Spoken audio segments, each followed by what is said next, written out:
Amigos do Futebol em Rede Entrevista, toda semana temos uma nova, inédita.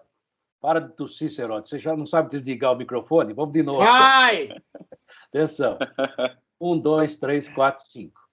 Amigos do Futebol em Rede Entrevista, toda terça-feira uma entrevista inédita para você. Nós temos na nossa videoteca no YouTube mais de 115 personagens, entre jogadores, gente da imprensa, gente que conversa com a gente sobre futebol. Como gosta de dizer o meu companheiro Fábio Cerotti, que você também está vendo aí na tela, isso aqui é um bate-papo de amigos, né?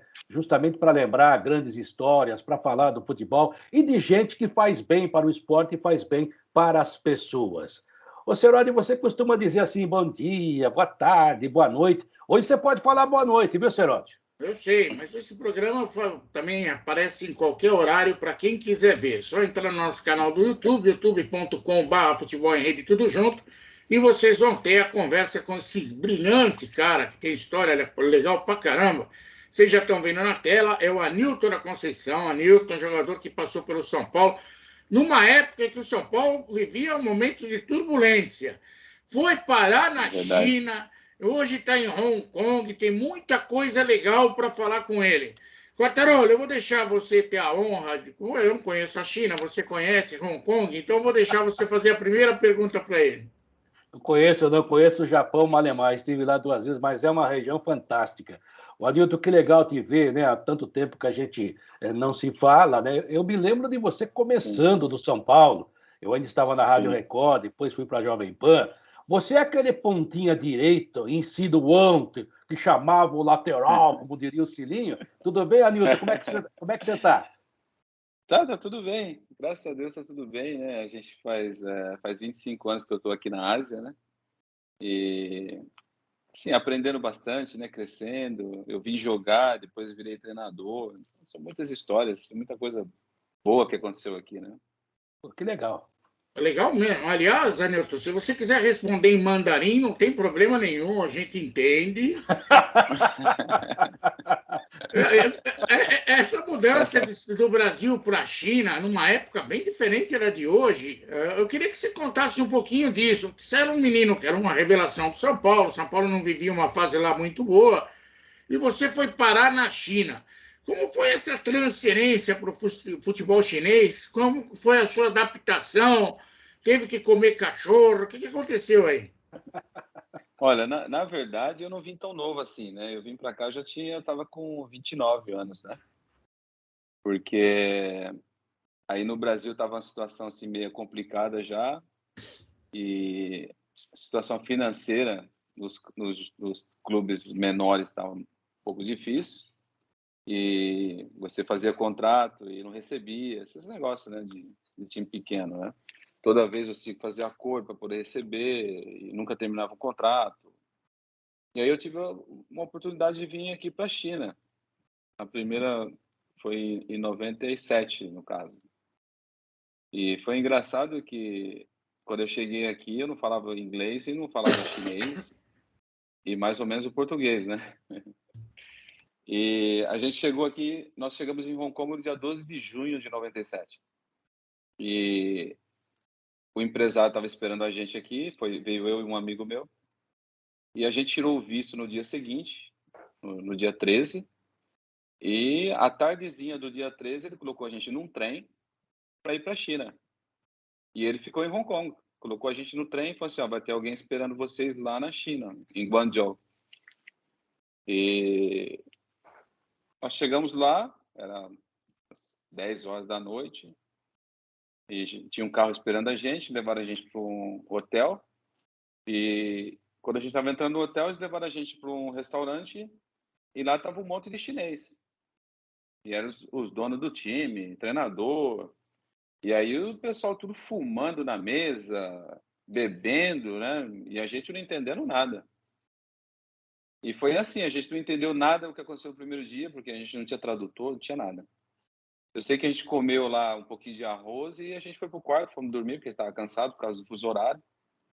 Aí no outro dia de manhã, quando acordamos, o pessoal já estava esperando a gente do lobby do hotel. E todo mundo estava bravo com a gente já, porque eles estavam esperando a gente para ir treinar. E a gente não sabia de nada. E, poxa, a gente está acostumado no Brasil, você chega no clube, você é recebido pelo treinador, eles apresentam você, essas coisas, né, tudo. Mesmo que a gente veio para fazer teste, né.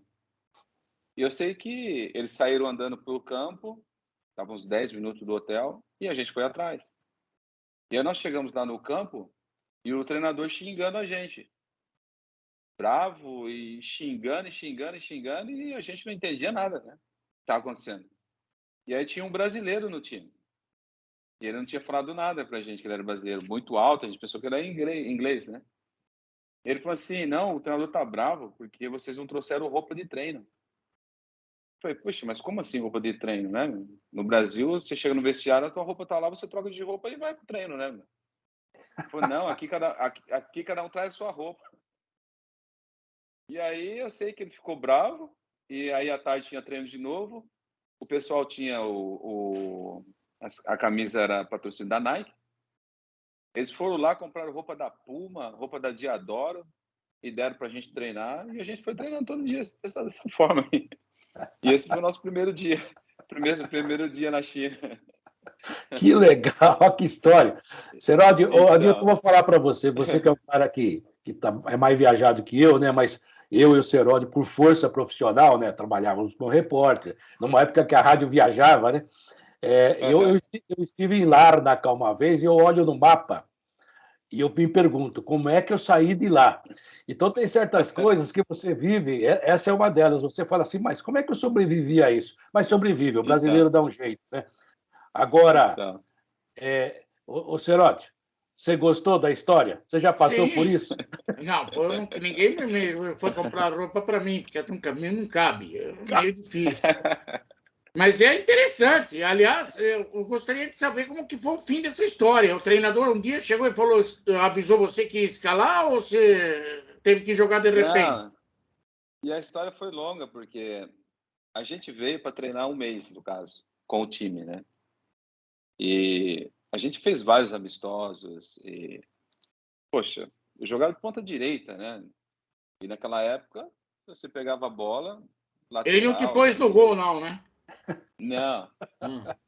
E eu pegava a bola, ia para cima dos caras, e driblava e cruzava, e os caras faziam gol, e a torcida gostava, todo mundo gostava de mim e tudo. E aí, depois de um mês aqui na China, naquela época, você tinha que fazer um teste de Cooper. Você tinha que correr 3.200 metros em 12 minutos. Caramba! E eu, para mim, né, meu, na época de São Paulo, eu corria eu, Cafu, Antônio Carlos, a gente brincava de correr, né. Então, para mim, eu fiz em 11 minutos e 30 segundos esses 3.200 metros. Aí, tá, acabou o treino, acabou a corrida e tal, e a gente voltou, isso foi em Beijing, a gente voltou para Guangzhou. E aí voltamos para Guangzhou para assinar o contrato. Tudo certo.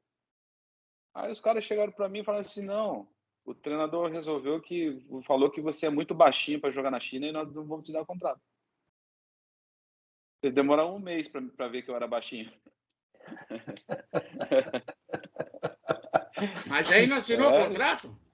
não assinei o contrato. Aí eu voltei para Hong Kong para ir embora para o Brasil, para voltar para o Brasil. E eu já estava na cabeça, agora eu vou voltar e vou parar de jogar futebol, não vou jogar mais. Ah, podia comprar E um salto alto. a gente ficou assim, eu falei, né, para minha esposa, falei: "Não, eu vou voltar para o Brasil e eu não vou jogar mais futebol". Só que nós ficamos uma semana aqui em Hong Kong, porque por causa da passagem, da nossa passagem de volta. Aí, nesse momento, um clube aqui em Hong Kong, eles resolveram entrar na liga, que eles não iam disputar a liga. Então eles iam ter um dia lá de teste. E o amigo meu falou assim: "Ah, você não quer ir?" Eu falei: "Ah, estamos aqui já, né, então vamos". E a gente ia jogar esse time que eles estavam fazendo contra a seleção do sub-18 de Hong Kong, seleção daqui. Aí, tá, trocamos de roupa, e a gente pensou que era só eu e meu amigo que ia fazer o teste, né, de estrangeiro. Só que tinha 12 nigerianos já lá, esperando para fazer o teste também. Então então assim, jogou, eu e o meu amigo brasileiro, que era um zagueiro, e mais oito nigerianos e um goleiro que era chinês, que era um moleque que jogava aqui em Hong Kong. Contra a seleção da China, de Hong Kong, no caso. E daí você ficou? Aí escuta só. Eu joguei o primeiro tempo e dei cruzamento, saiu gol e tudo. Aí acabou o primeiro tempo, tinha uma árvore, e a gente sentou embaixo dessa árvore, e eu falei pro meu empresário, falei assim, ó, você fala para eles, se eles quiserem me dar um contrato, tudo bem. Se eles não quiserem, não tem problema que eu vou embora pro Brasil. Aí eu falei, eu não vou jogar o segundo tempo. E era 4 irmãos que eram donos do time. E os 4 irmãos vieram, falaram comigo, tal, me forçando a jogar. Eu falei, não vou jogar. Se quiser, você me dá o contrato, senão eu vou embora. E aí eu sei que começou o segundo tempo, o outro brasileiro jogou o segundo tempo e tal. Aí acabou o jogo, eles me deram o contrato. Tá vendo só, Serode? Que coisa, hein? Então acabou, me deram o contrato e eu fiz 1 ano o primeiro contrato, né? Agora, a história, só para terminar, a história por engraçada favor. é que eu fiz 1 ano de contrato, né? Aí, aquele mesmo time da China que eu tinha feito o teste, quando acabou meu ano de contrato, eles queriam que eu voltasse para lá. Daí você falou, não. Aí eu falei, agora eu não vou. Sou baixinho, falei, não quero. Falei, agora eu não vou. Agora eu vou ficar em Hong Kong. Porque assim, a minha esposa já estava adaptada aqui, meu filho já tinha vindo, né? E meu filho já estava numa escola estudando inglês e tudo. Não, eu não vou mudar de novo para mudar toda a família novamente, né? Então foi isso a história aí. Que legal a história. Anilton, você acha que é o único jogador que da história, um dos poucos, né? Porque outros também passaram por isso, você mesmo citou vários, né? Mas normalmente o cara faz peneira quando está começando. Você já era um profissional consagrado, rodado, foi fazer peneira na China? Na China, cara. E assim, eles não querem saber, naquela época, eles não queriam saber do teu currículo. Não interessa onde você jogou. Eles querem ver você jogando para te dar o contrato. E assim, era uma coisa incrível. Não tinha. O meu empresário falava, mas como? O cara jogou no São Paulo, jogou tal. Não quero saber, eu quero ver o jogador primeiro. Tá bom, fazer o quê? Quer ver? Vamos. Era só futebol mesmo, né? Não tinha problema de ver ou não. Para mim, não tinha problema. Mas assim, foi situação assim bem engraçada para nós que somos brasileiros, né? Na verdade. Verdade. É até falta de respeito para o profissional, mas faz parte. Você ficou em Hong Kong desde naquela época ou você saiu depois para outros lugares aí? Não, então, assim, porque a minha esposa veio e aí meu filho começou a estudar e eu não quis sair mais, porque Hong Kong é uma São Paulo. Aqui tem 8 milhões de habitantes. Eu acho que não é uma São Paulo, mas tem 8 milhões de habitantes. Então, assim, você vai treinar e você volta para casa. Você não precisa de carro, você vai de trem. Entendeu? E aí, tipo assim, no domingo você joga, acabou o jogo, você vai para casa. Não tem concentração. Então, para mim, poxa, não tem lugar melhor para você ter uma família, no caso, você ter tempo para tua família, entendeu? Porque se eu volto para a China, ou eu vou para o Japão, ou para a Coreia, aí você tem concentração, tem que ficar viajando todo dia, joga aqui, joga ali, entendeu? E para mim, eu já não estava mais afim de viver essa vida mais. Então, a gente não aceitou mais, assim, ir para país nenhum. Hamilton, eu estou curioso. Você falou, a minha mulher, minha esposa veio para cá, meu filho foi estudar inglês. Conta um pouquinho como é essa adaptação em Hong Kong. Que imagina a sua esposa chegando em Hong Kong e falando assim, querido, onde é supermercado, né? E fala também o nome da esposa e dos filhos aí. Isso, por favor. Então, foi muito engraçado, porque a minha esposa chama Marta, né? E eu tenho o filho Felipe, tá com 27 anos agora. E eu tive uma filha em 2000, mas a minha esposa foi para o Brasil para ter ela no Brasil, porque a gente não tinha confiança que tem hoje. Se fosse hoje, a gente teria o filho aqui normal, sem problema nenhum, mas na época a gente não tinha tanta confiança. A minha esposa ela veio para cá depois de 4 meses que eu estava aqui já. Então, quando ela veio, eu já estava adaptado, já sabia aonde ir, o que fazer, essas coisas. Então, para ela foi mais fácil. E aqui em Hong Kong, uma coisa boa que tem aqui, eles facilitam a tua vida. Então, se eles vão construir um prédio, eles não constroem só um prédio. Eles constroem 10 prédios, um pertinho do outro. E aí, embaixo desse prédio, você vai ter de tudo. Já tem supermercado, shopping, tem tudo. E aí embaixo tem um trem. Entendeu? Então, assim, tem ônibus, tem tudo que você precisa, já tem ali. Você não precisa fazer nada, não precisa sair para lugar para nada. Então, isso facilita muito a vida do estrangeiro quando vem para Hong Kong. Acho que eu vou para Hong Kong, coitado. Não, os caras são inteligentes, né? É um lugar maravilhoso em termos de transporte, de facilidades. É muito... Tipo assim, eles constroem já... no teu bairro já tem piscina, tem campo de futebol, tem quadra de basquete, quadra de vôlei. Tem tudo o que você precisa para fazer esporte, eles já colocam ali, para você não precisar sair para ir para outro lugar. Então, todo o bairro, no caso, tem essas facilidades, essas piscinas, essas coisas que o pessoal vai fazer esporte, no caso. É uma mini cidade, né? Ali dentro você tem tudo, só em casos excepcionais que você vai sair. Realmente é uma inteligência muito grande na Ásia, né? Os países que podem fazer isso. Eu estive, como disse a você, 2 vezes no Japão cobrindo o Mundial. Eu não andava de táxi, andava só de trem. E olha que eu sou, né? Não entendia nada, mas todo lugar você ia de trem e debaixo do meu hotel tinha, no hotel da concentração do Corinthians tinha, ou seja, é um negócio muito inteligente. Agora, Hong Kong, embora a gente esteja falando da Ásia, mas pelo que a gente sabe, é uma ex-colônia britânica, né? Talvez seja, não sei se seria essa a expressão correta, né? Mas talvez seja o local mais ocidentalizado da Ásia, é isso? Com certeza, com certeza. Assim, aqui tem gente de todo mundo, você encontra todo tipo de raça tem aqui, entendeu? Assim, brasileiro, indiano, chinês, japonês, coreano, assim, tem todo tipo de pessoa está aqui fazendo negócio e você encontra pessoas de todo lugar do mundo aqui. A qualidade de vida é boa, Anilton? Não, melhor morar em Itaquera, bem melhor. Não, calma, deixa ele responder, Serote. Olha, se você quer escolher um lugar do mundo para viver, aqui seria o melhor do mundo. Só que aí vem a parte que é cara. É um lugar muito caro para se morar. Agora, em termos de facilidades, de segurança, educação, aí você tem tudo. Mas, tipo assim, se você quer alugar um apartamento para você morar, um apartamento simples, você vai pagar aí os simples, R$12.000. Mas, em compensação, ganha mais também, né? Proporcional, não é? Mas você ganha, mas você gasta. Não tem como. Entendi. Não tem como. Esse negócio... Se você tiver criança na escola, é complicado. Esse negócio... muito dinheiro. Esse negócio de que você ganha, mas você gasta, eu entendo bem. Mas a questão é, o que tem em Hong Kong? Tem pizzaria?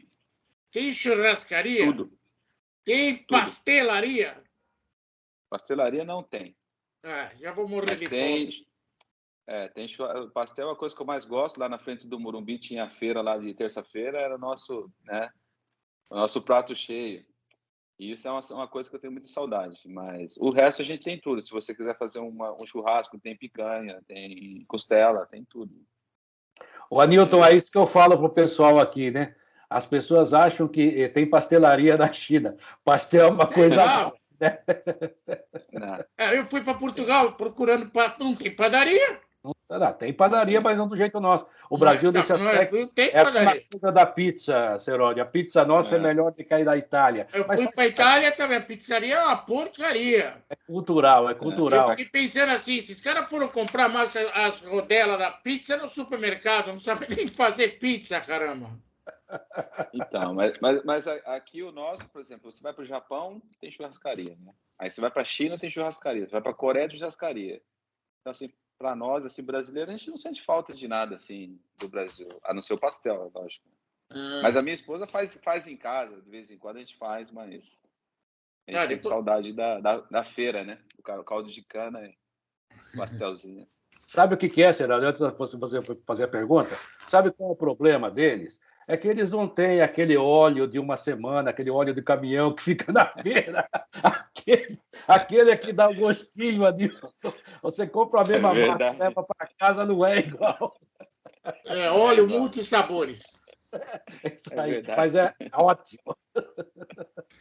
Fala, é Terão. verdade. Mas, Hamilton, tudo bem, você jogou, você explicou, já sabemos que tem churrascaria, mas como que você virou técnico? Cara, a história, na verdade, a minha história é uma coisa assim que, quando eu saí do Brasil, que eu cheguei aqui, eu já não pensava mais no futebol como eu pensava antes, entendeu? Ou quando eu era jovem, sei lá. Porque quando eu vim para cá, eu vi a necessidade de entregar algo para as pessoas, entendeu? Então, esse amigo nosso, que a gente acabou sendo amigo e a gente é amigo até hoje, com as pessoas que eu conheci aqui, ele era muito envolvido com todos os esportes. Então, ele trabalhava com o rugby, com tênis, table tênis, né, o ping-pong,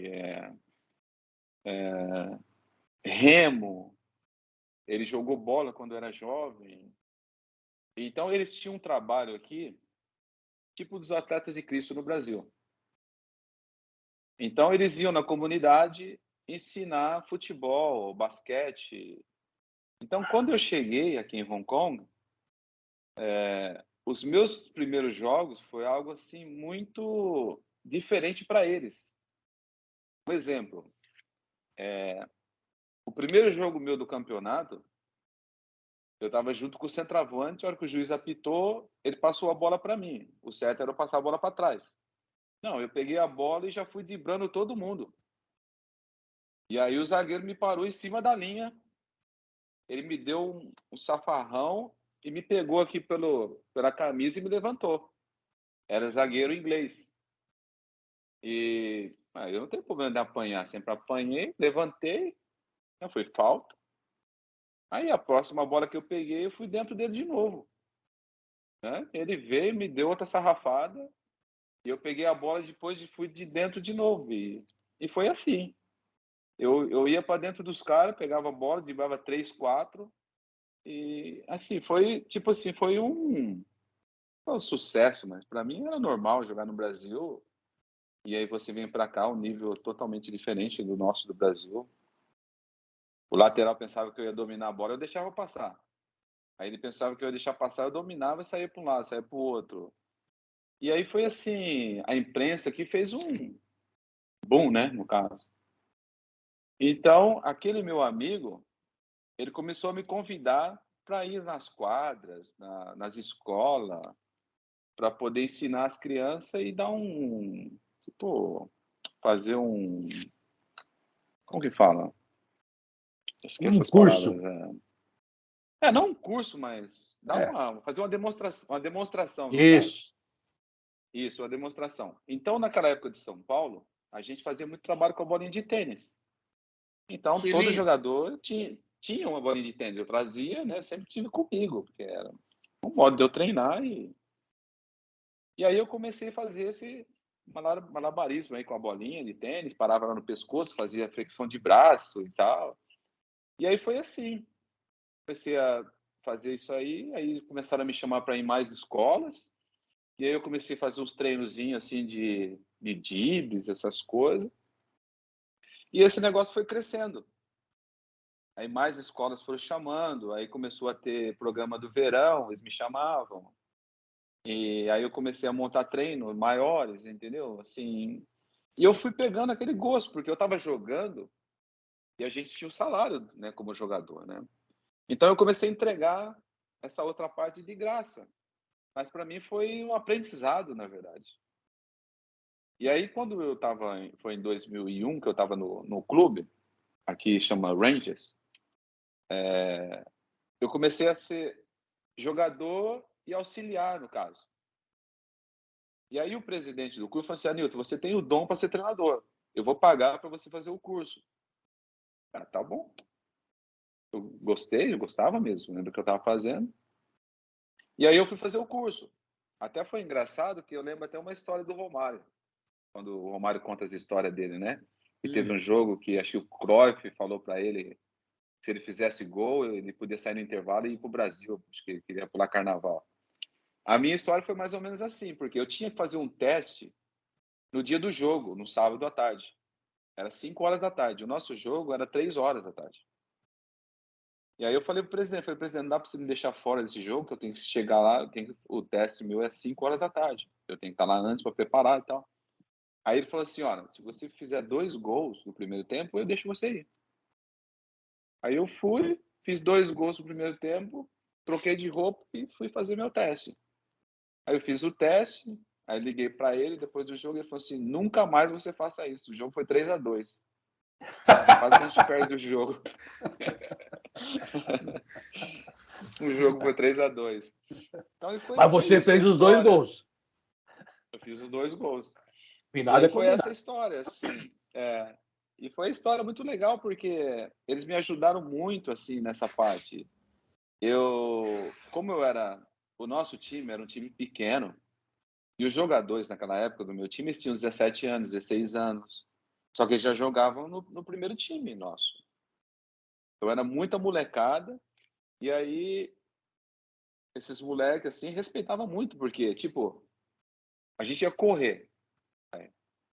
Se o treinador falasse assim, ó, você vai dar 5 voltas na pista, eu era o primeiro. Nós vamos correr na praia, tem que correr 10 voltas, 10 tiros no caso. Eu era o primeiro, entendeu? E eu já estava com 33 anos, 34 anos. Então, assim, para os meninos, foi muito bom para eles, porque eu nunca tive problema de relacionamento com as pessoas.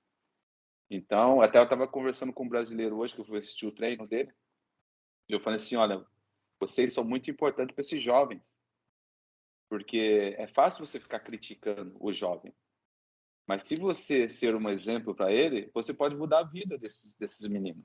Então, foi isso que aconteceu comigo.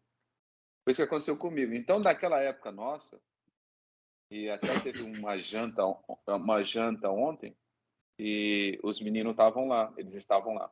Então, esses 2 meninos que jogavam comigo, eles foram a base da seleção de Hong Kong por 12 anos. Então, tudo que eles Beleza. aprenderam lá no começo, assim, né, serviu para eles para a vida toda. E a história mais legal de tudo isso, é que eu vi esses meninos quando eu tinha 16 anos, e aí depois eu vi a carreira deles como jogador, e aí eu fui convidado para o casamento deles, e hoje eu treino os filhos deles. Que legal. Oh, Que que legal. legal. Entendeu? Então, assim, é algo assim muito tremendo, assim, sabe, que aconteceu aqui em Hong Kong. Pô, parabéns, parabéns. Uma Então, lição de vida, então, viu, cara? então foi assim, para mim ser treinador foi assim, eu parei de jogar em 2003. Então, quando eu parei de jogar, as pessoas falam assim, e aí, como que foi? Eu falo, não, para mim, para te falar a verdade, eu uso o exemplo da Bíblia, foi como sair do Egito, como o povo de Israel saiu do Egito, porque para mim eu me sentia meio escravo no futebol, entendeu? Foi para a Terra Prometida. Isso. Então, como treinador, eu tinha mais o que dar do que quando eu estava jogando já, porque já estava assim, já não tinha mais aquele prazer de jogar futebol. Eu falo Para mim sempre isso aí, foi Nilton. bom. Quando o prazeroso se torna pesaroso, é bom parar. Você está certo. Só mais uma coisinha sobre Então. isso. Você falou da maneira como você jogava, a bolinha né, que você fazia, que a gente via o Cilinho trabalhar isso no Morumbi, o Bebeto, o grande Bebeto, falecido Bebeto, trabalhava isso muito com o jogador também. Era um negócio fantástico e muito moderno já para a época, né? E você Uhum. falou da sua habilidade, né? Que você driblava os caras não entendiam, o lateral ficava meio bobo. Você acha que a magia, eu não estou falando a malandragem no sentido lato da palavra, mas a malandragem, a finta, a ginga brasileira é insuperável, Anilton? Olha, para mim Por quê? A gente não pode falar que você já nasce, mas é um dom que Deus te dá. Mas o que eu acho no Brasil, olha, faz muito tempo que eu não vou no Brasil, a última vez que eu fui no Brasil foi em 2009. É Mas, melhor não vir, não, viu, Hamilton? Por enquanto, não. então, eu acho que o que está acontecendo no mundo hoje, eles estão tirando a liberdade do jogador de jogar futebol. Entendeu? Então, para nós, no Brasil, na nossa época, a gente jogava na rua, a gente jogava descalço, a gente jogava em qualquer lugar que você estava jogando futebol. Mas hoje não, hoje tem escolinha. E todo mundo quer ensinar. E, em vez de deixar o jogador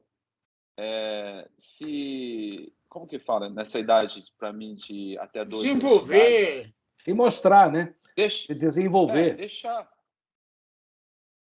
E isso é uma coisa que, né, aqui na Ásia, que não existe. Aqui na Ásia, uma criança de 7 anos ele tem que passar a bola. É a primeira coisa que ele tem que fazer. E eu trabalho na seleção aqui de Hong Kong faz 9 anos. E a gente tem reuniões quase toda semana, né? Vamos falar, 2 vezes por semana, todos os treinadores juntos. E cada um tem que falar o que está fazendo, cada categoria, feminino, masculino, futsal, tudo quanto é. E a minha batida com eles é muito ensinamento e vocês não estão deixando as crianças ser criativas. Vocês estão criando robôs. Pega a bola e passa. Não tem problema nenhum você ensinar. Só que quando você bate de frente com o Japão, com uma Coreia, você não tem como. Porque a qualidade deles é muito alta, a intensidade é muito alta e o nosso aqui é muito devagar, é muito lento. Então não dá tempo do cara dominar a bola, ver o que vai fazer para passar a bola. Já era, já perdeu a bola e já está tomando contra-ataque. Mas isso é uma coisa assim que aqui na Ásia eu vi e eu não mudei a minha filosofia.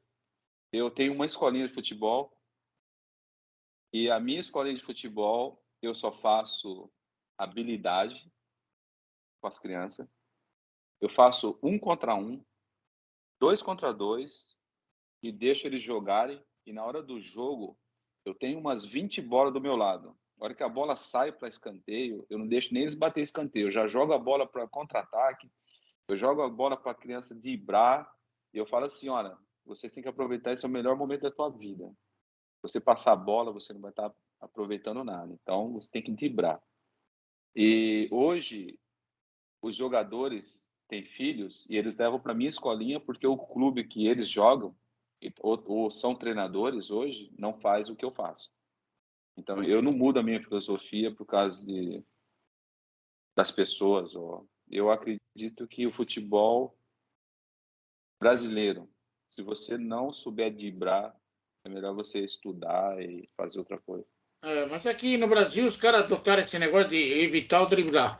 Agora, Nilton, eu tenho um monte de curiosidade ainda a respeito de Hong Kong, se bem que eu tenho um monte de coisa para te falar da tua carreira aqui em São Paulo, aqui no Brasil. Mas primeira curiosidade, você vai para o mundo árabe, os donos dos times são os sheiks, os príncipes. Em Hong Kong, na China, quem são os donos? São os pasteleiros ou os caras do Partido Comunista? Não tem pasteleiro lá, Será? Sei lá, eu não conheço nada de Hong Kong. Não, aqui vamos falar de Hong Kong, né? Porque Hong Kong e a China é a mesma coisa em termos de dono de clube. Geralmente é uma pessoa que tem muito dinheiro. Ah, bate. Então, é uma pessoa que tem muito dinheiro e ele faz um time só para o nome dele estar na mídia. Porque ele não recebe nada em troco. Porque aqui tem jogo de terça-feira à tarde, quarta-feira, entendeu? Assim, ninguém vai no campo. Sábado e domingo você vai lá, quando é um jogo bom mesmo de time grande, tem 6.000 pessoas no estádio, entendeu? Então, assim, ele não ganha nada com isso. É só o nome dele na mídia, no caso. E deve Então, ser assim, fácil achar o nome na mídia chinesa, né? o pessoal tem dinheiro. Os jogadores, eles conhecem esse pessoal e a maioria tem, as empresas, na verdade, não tem empresa em Hong Kong. As empresas são todas na China. Então, tem os donos dessas empresas, eles vêm para Hong Kong, porque a vida em Hong Kong ela é uma vida mais livre, no caso, do que na China. Hum. Então, a família mora aqui, todo mundo fala inglês, as crianças vão para uma escola boa. Então, eles têm escritório aqui e a vida aqui, mas a empresa mesmo, elas ficam todas na China. Hong Kong não tem, assim, empresas em Hong Kong. Eles ganham dinheiro na China e vão gastar no Ocidente chinês, que é justamente Hong Kong, né? Mais liberado. Tá certo. E há o lado da vaidade, como existe aqui também. O cara tem muito dinheiro e alguns até trabalham assim para tentar devolver alguma coisa que ele acha que a sociedade também passou para ele, que afinal ele é um cara rico, né? Agora, o Adilton, como eu disse, eu vi você começar a carreira, entenda bem o que eu vou falar, né? Porque não é pejorativo, não, né? Mas era um garrinchinha, né? Porque era um cara que partia. Aliás, é elogio. Os caras gostavam muito de você. Aí vou falar de uma coisa triste que, se você quiser falar, você fala ou não, eu vou respeitar. Aí você teve um acidente grave de automóvel, o Mazinho estava junto e nunca mais conseguiu jogar futebol. E aquilo foi um divisor de águas na sua carreira, porque você estava ascendendo. Aí eu me lembro que você ficou um bom tempo fora, a gente fez matéria sobre isso, com os médicos, tudo, e você voltou até a jogar, no próprio São Paulo, se eu não me engano, né? Eu me lembro quando você voltou, foi matéria para mim, inclusive, na rádio que eu trabalhava. Esse momento, como é que você se lembra disso? Realmente foi um divisor, porque às vezes o divisor de água não é para você ganhar mais, é para você ganhar mais com você mesmo, né? Como você tem demonstrado aí que você é um cara interiorizado e que gosta de ajudar as pessoas, né? E às vezes você passa por umas dificuldades, uns percalços da vida, e aí você fala assim, nossa senhora, né? Tive uma nova chance. Como é que foi isso para você, Anilton? Então, para mim eu estava num momento muito bom na minha carreira, né? Era novo e tudo, e você sabe que quando a gente é novo, você quer agarrar o mundo, né? Você quer abraçar o mundo, né? E a gente era assim, todos nós naquela época, né? E quando aconteceu aquele acidente de carro, e você fica, primeira coisa, você fica perdido, né? Você não sabe para onde ir, o que fazer, na verdade. Então você acorda no hospital, sem saber o que aconteceu, e depois eu estava em São Carlos na época, né, no caso do acidente. Levaram a gente de helicóptero para São Paulo depois, e aí você chega lá no Hospital das Clínicas, fiquei 43 dias lá, né? E aí vem uma conversa ou outra, e eu não sabia, na verdade, eu não sabia nada que tinha acontecido com o Mazinho, com as outras pessoas que estavam dentro do carro. Fui saber só um mês depois, na verdade. Então você fica ali primeiro sem saber o que está acontecendo, ninguém quer te falar o que aconteceu. E aí os médicos falando que você não ia jogar mais futebol, que era a única coisa que eu sabia fazer, né, que era jogar futebol, porque eu não tinha estudado, não tinha nada. Então, assim, você fica sem chão, na verdade. E aí depois que eu saí do hospital, eu fiquei 6 meses em São Carlos, e aí eu voltei para São Paulo para começar a fazer terapia em São Paulo. E aí você vai percebendo como as suas coisas tudo mudou, entendeu? Você já não é mais quem você era, né? As pessoas já não te olham mais como antes, né? Mas o São Paulo me deu um apoio tremendo, né? Me deram todo o tratamento, eu tinha contrato, eles cumpriram com tudo. E na verdade foi um milagre eu voltar a jogar futebol. Eu tinha feito várias ressonâncias e tudo falava que eu não ia jogar mais futebol. E era difícil porque, tipo, no centro de treinamento de São Paulo, não sei como que tá hoje, né? Mas a fisioterapia, ela era uma janela de vidro e dava de frente pro campo, né? Então você estava ali fazendo tratamento e os caras treinando ali todo dia. Então, assim, foi um momento assim muito de você refletir, né, sobre tudo na tua vida, né? E foi aí que começou a mudar. Eu nunca fui uma pessoa assim, como que eu vou te falar, egoísta ou eu só queria viver. Era uma pessoa alegre, brincalhão, que me dava bem com todo mundo. E aconteceu o que aconteceu. Não que eu queria ser o melhor do mundo, alguma coisa assim. Eu nunca tive. Eu só jogava futebol porque eu gostava, era aquilo que eu sabia fazer. Então, para mim, jogar no Morumbi com 100 mil pessoas ou jogar lá no meu bairro com ninguém olhando, para mim era a mesma coisa. a alegria era a mesma, né, no caso. Então, mas dentro de mim, eu recebi aquilo como uma segunda chance de vida, como se eu tivesse nascido de novo. E aí eu falei: "Não, agora, em vez de eu viver a vida que eu vivia antes, eu vou procurar me dar mais, pegar essa oportunidade e entregar mais para as pessoas". E foi isso que mudou. Porque eu comecei na igreja também na época, né, o Gilmar, lembra do Gilmar, o zagueiro? Então, o Gilmar me levou para a igreja, e aí eu comecei a frequentar a igreja, e aí conheci minha esposa também, né, na igreja. E aí foi mudando, minha vida foi mudando, eu fui aprendendo, né, e foi isso que mudou totalmente a minha história. Só uma coisinha a mais, desculpa, Seródio. Você tem alguma informação sobre o Mazinho? Você mantém contato com ele ainda ou não? Sim, mantenho contato com ele, foi aniversário dele esses dias, né. Ah, que legal. Sim, a gente mantém contato com a mãe dele sempre. Eu Um fiquei abraço para muito ele. tempo eu fiquei muito tempo, assim, sem ter o contato deles. E aí eu consegui o contato deles e aí a gente a gente sempre tem contato, pelo menos todo mês eu tento falar com ela, mando mensagens, essas coisas. Só para não ficar no ar, Seródio, o Mazinho, infelizmente, era um jogador de muito futuro, um zagueiro maravilhoso, né? E daí apareceu o Antônio Carlos Água, né? Que também era fantástico. Isso. E o Mazinho, nesse acidente, ficou tetraplégico, né? Claro. Isso. Mas a gente sabe que ele está tocando a vida e a pergunta realmente foi mais esclarecedora e ele sempre foi um cara muito legal. Foi difícil o começo conversar com ele, também entendo, né? Mas às vezes em que ele deu entrevistas, ele estava com ar muito alto, né? Ou seja, estava bem com ele Isso, mesmo. Então a gente fica feliz em saber que ele está tocando a vida e aqui à distância um abraço, né? Afetuoso para um cara muito legal e que está tocando a vida, fazendo o quê? Aceitou o que aconteceu e vamos em frente. Só a respeito disso daí, Hamilton, minha família também sofreu com um acidente de automóvel, perdi minha irmã nesse acidente. Essas coisas, infelizmente, não são previsíveis. Elas acontecem de repente e mudam a vida da gente. É lógico que ninguém gostaria de passar por isso, mas quando passa, cara, a gente tem que levantar a cabeça e seguir em frente. Só ainda a respeito desse assunto, eu sei que o São Paulo ajudou por muitos anos o Mazinho. Acho que o doutor José Sanches, já naquela época, trabalhava no São Paulo e também ajudava bastante, tanto você quanto o Mazinho. Eu queria que você falasse um pouquinho a respeito disso, por favor. Porque, na verdade, o São Paulo, eu acredito que seja até hoje, que as pessoas, para mim, elas não mudam, né? O Dr. Sanches, o Dr. Marco Aurélio.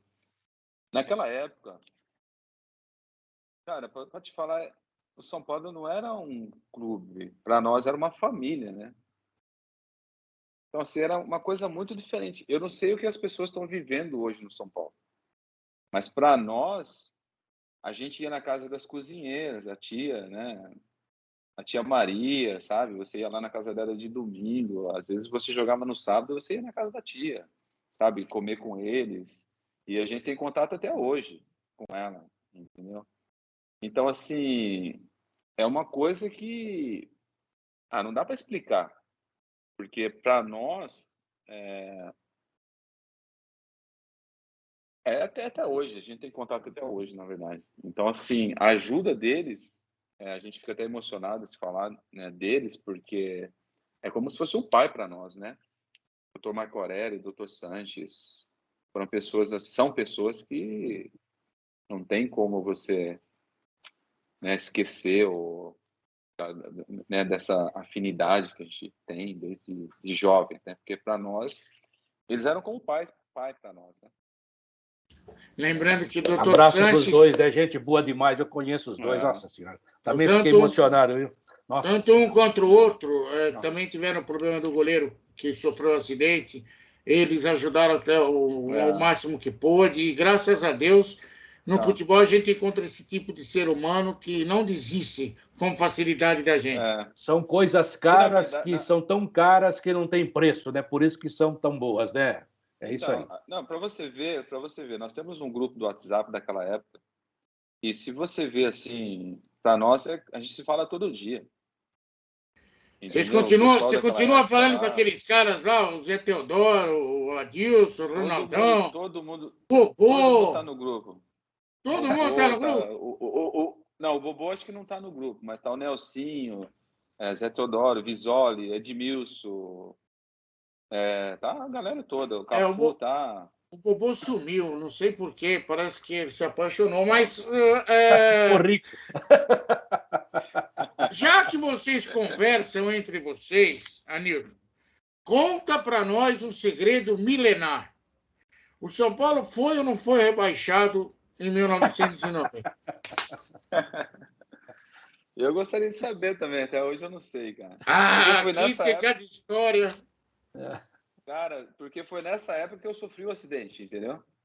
Quando veio o Furlan assumiu no lugar do como que é o nome dele? Carlos Alberto Silva. Carlos Alberto Silva.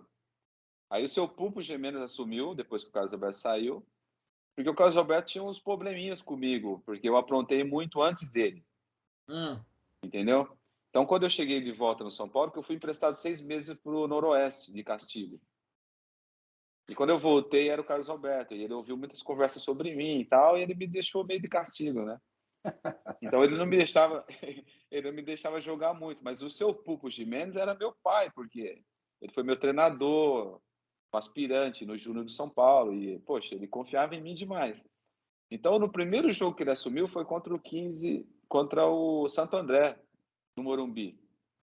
E aí ele só esperou uma brecha para me colocar, né? E aí ele me colocou no jogo e eu entrei e fiz um gol.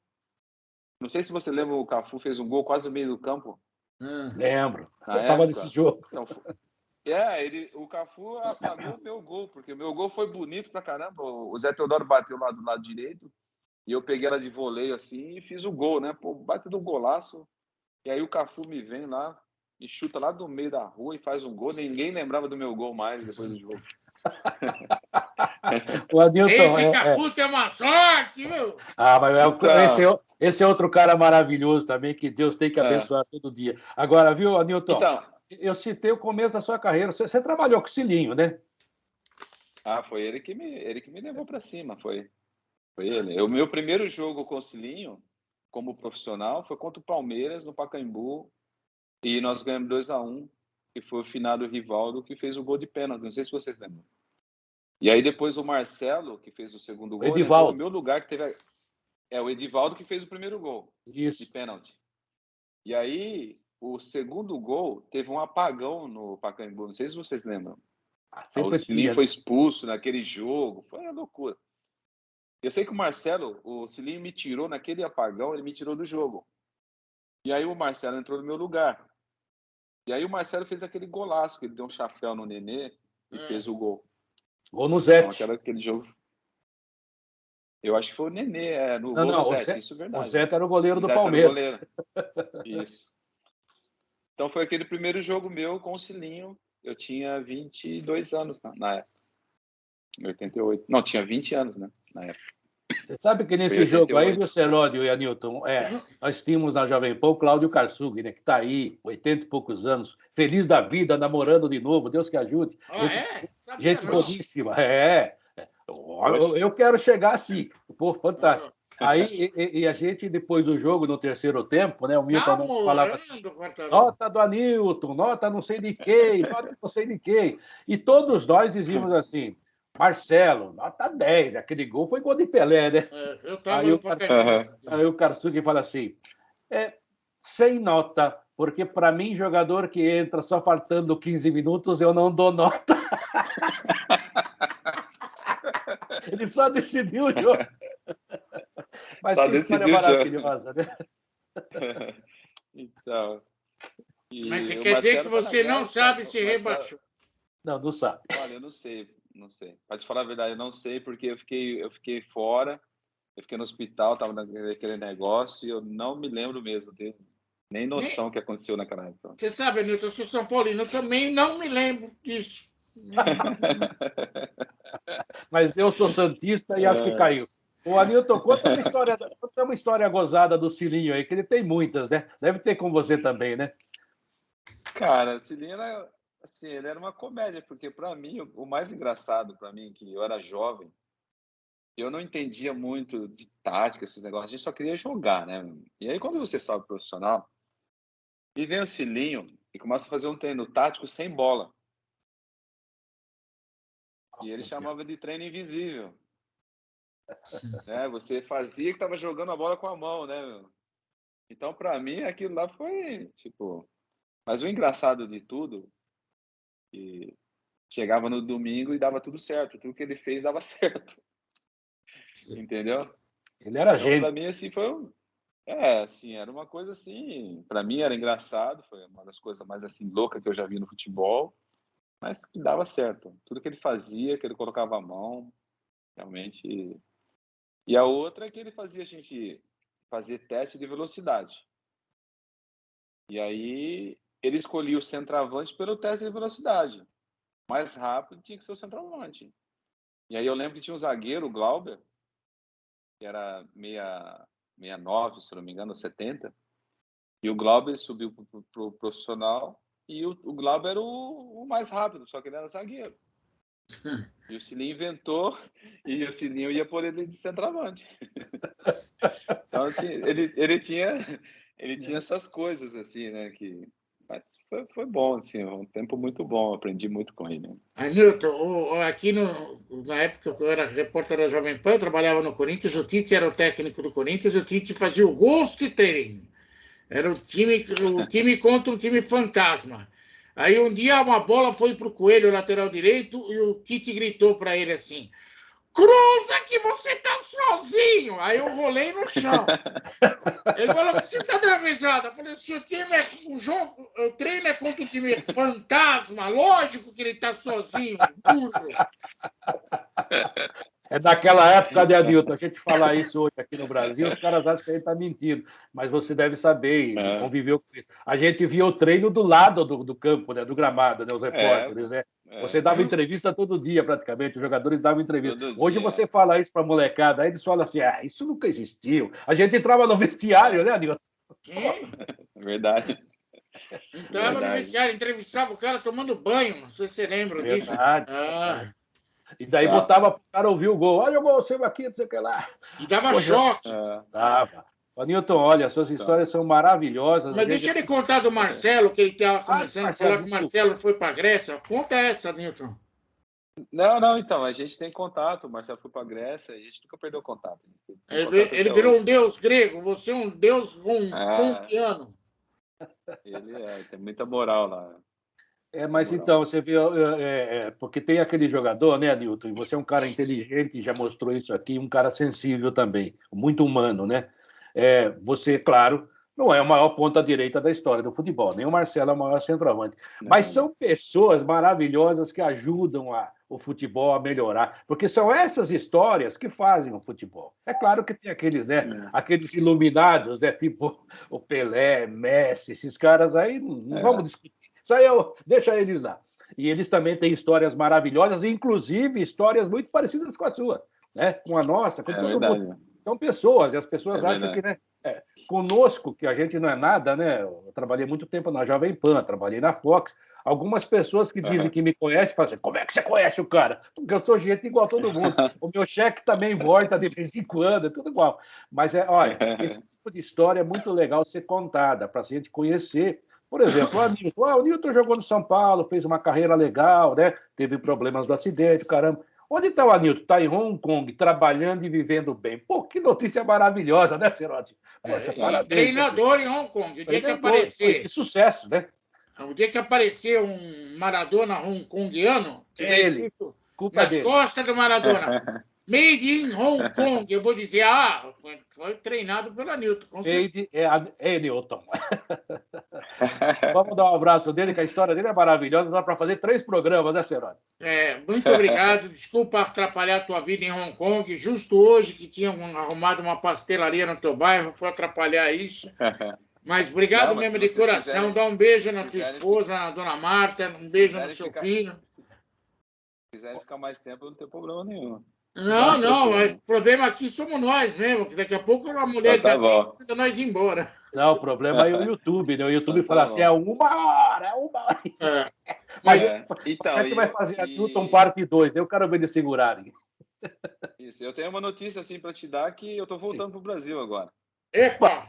Que legal. Tô Vamos voltando. comer Depois de pastel junto. 25 anos, a gente tá voltando. Agora, dia 4 de outubro, eu tô voltando.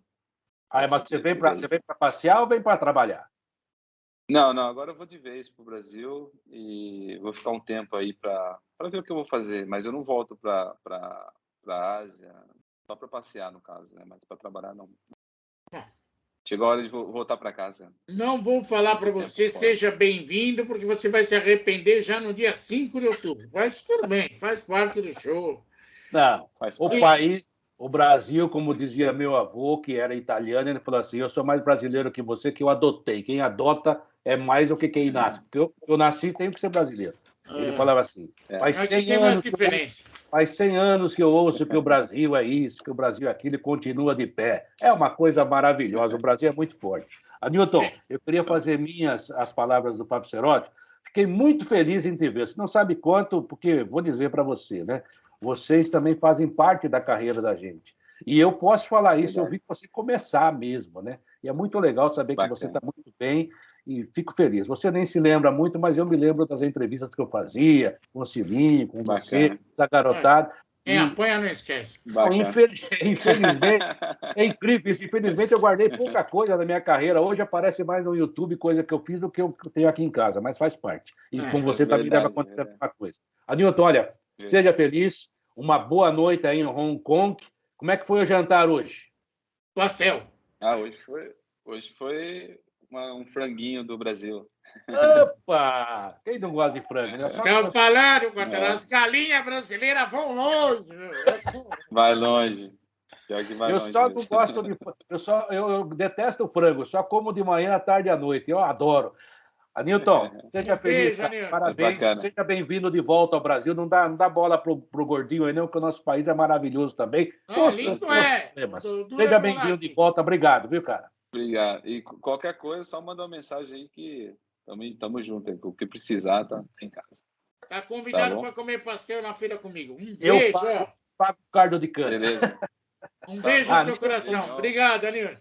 Obrigado a Newton da Conceição, mais um nobre convidado nosso aqui, uma história de vida maravilhosa, alguém que também faz muito bem para o esporte, está voltando ao Brasil, tomara que venha nos ajudar um pouco mais. Obrigado ao Fábio Cerotti, ao Newton, e até a próxima aqui no Futebol em Rede, Futebol em Rede Entrevista, temos também o Futebol em Rede Programa. Está tudo lá à sua disposição no YouTube. Até a próxima. Um abraço.